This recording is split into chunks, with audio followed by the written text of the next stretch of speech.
Hi everyone! Last week the earnings season finally started. Although the week was not rich in events, profit results managed to stir up market volatility. This week is going to be rather busy. Investors are anticipating the Fed's rate decision. Apart from that, the ECB and the Bank of Japan meetings hold the spotlight. Wall Street began the new week with modest gains. Speculators are now unwilling to take risks, which is quite expectable.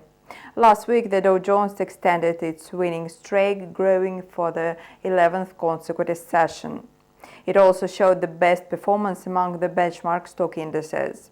In general, all indices ended the week in the black. Analysts are uncertain about the results of this week. Traders should be ready for a surge in volatility. Watch our video review till the end and find out more curious details. Let's start. The Fed meeting will start on Tuesday, however, the regulator will announce meeting results on Wednesday. As always, investors are mainly focused on the medium-term monetary policy prospects. The central bank is widely expected to hike the rate by 25 basis points. Investors are now eager to find out whether the Fed will end the tightening cycle or confirm an additional rate increase. Contrary to expectations, the rate could be raised by another 25 basis points. At the July Fed meeting, policymakers will highlight three key parameters: future plans for key rates, the overall economic outlook, and risk assessment, as well as the repo program. After that, Fed Chair Jerome Powell will hold a press conference. Early in June, the regulator noted the importance of assessing fresh reports. The Fed is likely to be guided by incoming data when making monetary policy decisions. In September, the central bank may refrain from hiking rates unless there is a significant and unexpected increase in inflation. However, policymakers will be extremely cautious and will hardly make dovish remarks. Notably, recession risks persist. Some economists believe that a recession will begin in 2024. The Treasury yield curve has been in negative territory since July last year. This is reflected in the spread between the yields of 10-year and 2-year government bonds. Currently, the spread totals 1%. However, analysts mention a technical recession, not a full-scale one.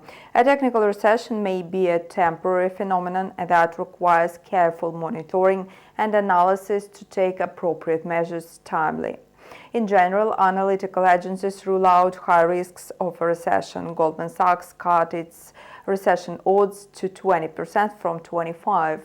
The economy has a better chance of avoiding a recession in the next 12 months after recent positive data on economic activity and inflation.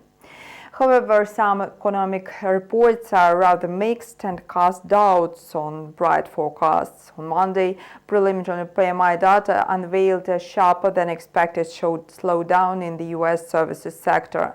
This raised concerns that previously resilient sectors of the economy have begun to cool down because of aggressive tightening. On Thursday, the U.S. will reveal its second quarter GDP data. The consensus reading is projected to amount to 1.8% in quarterly terms. As for the stock indices, the Dow Jones logged the best weekly results last week. It grew by 2.1%. The last time such a prolonged rally occurred was in August 2017. Other indices, for comparison, rose by more or less 0.6%. Despite the weekly increase, Friday turned out to be less profitable, so it closed the week trading sideways. The Dow Jones and S&P were down by about 0.01%, while the NASDAQ dipped by 0.2%. Among the biggest gainers included in the Dow were Intel shares, which rose by almost 2%, and Merck & Co. and Procter & Gamble stocks, which added 1.7% and 1.6% respectively. The earnings season continues with about 40% of the Dow and 30% of the S&P giving their financial updates during the week, including Alphabet, Meta Platforms, Microsoft, General Motors, and Boeing. Despite the sluggish growth at the start of the year, the Dow is gaining momentum. It has recently reached its 52-week high, signaling an uptrend. This pleasantly surprised traders and gave hope for a further market rally. The Dow Jones Transportation Average also approached its 52-week high. This is an excellent result. The dynamic of both indices indicate a strong bullish momentum. The S&P climbed by 0.6% last week but closed below its weekly high. In addition, a bearish signal appeared on the daily chart of the S&P. It undermined a bullish momentum, so traders are waiting for new drivers. Its trajectory will mainly depend on Jerome Powell's comments at the press conference. Almost a third of S&P companies, which is about 150 or more, will publish earnings reports this week. In case of a positive result of the largest companies, the index will jump higher. At the same time, downbeat results could trigger a sharp change in market sentiment. As a result, the index may post losses. If quarterly reports are negative, the index is likely to roll back to 4,450. Under a positive scenario, the index may break through 4,700. Meanwhile, Credit Suisse predicts an increase in the S&P index to 4,700 by the end of this year, citing a decline in the near-term U.S. recession risk and a stronger earnings outlook for the largest technology-related companies. However, there are bearish scenarios as well. The index could remain at the current level or fall by a few percent. It could take place due to profit-taking and a switch from tech stocks to shares of financial and industrial companies. As big stocks make up most of S&P gains, a 10% decline could lead to a 5% sell-off in the stock market.